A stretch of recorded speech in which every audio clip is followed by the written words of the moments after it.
দেখো অঙ্কটা একটু ভালো অঙ্ক আছে, কিন্তু বলেছে জেড একটা জটিল রাশি আর modulus of Z plus five এর মান বলেছে লেস দ্যান ইকুয়াল সিক্স। আমাদের modulus of Z plus two বৃহত্তম মান বের করতে বলেছে, মানে ওর ম্যাক্সিমাম ভ্যালু কত হবে। তাহলে আমাদের প্রথমে বলে দেওয়া ছিল জেড প্লাস ফাইভের মডুলাসের মান ছয় কিংবা ছয়ের থেকে কম, মানে লেস দ্যান ইকুয়াল আমাদের সিক্স বলেছিল। আর আমাদের চেয়েছে হচ্ছে জেড প্লাস টু।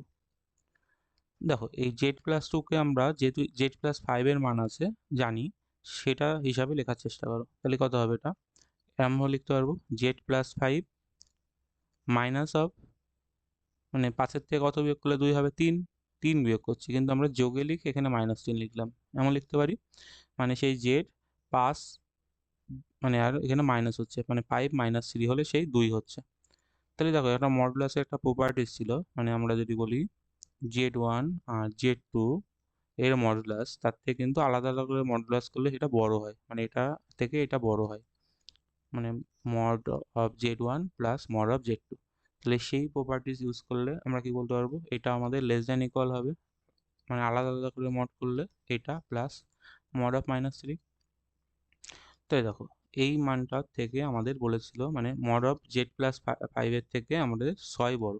তাহলে এখানে আমরা বলতে পারছি এটা ছয় বড় হবে ওর থেকে, মানে এই মানটার থেকে ছয় বড়, তাই এখানে আমরা আবার সেই গ্রেটার দ্যান ইকুয়াল চিহ্ন ইউজ করতে পেরেছি।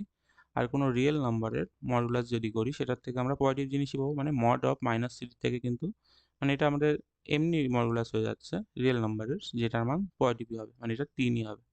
তাহলে বলতে পারছি এর মান কত হচ্ছে, ছয় তিনে নয়।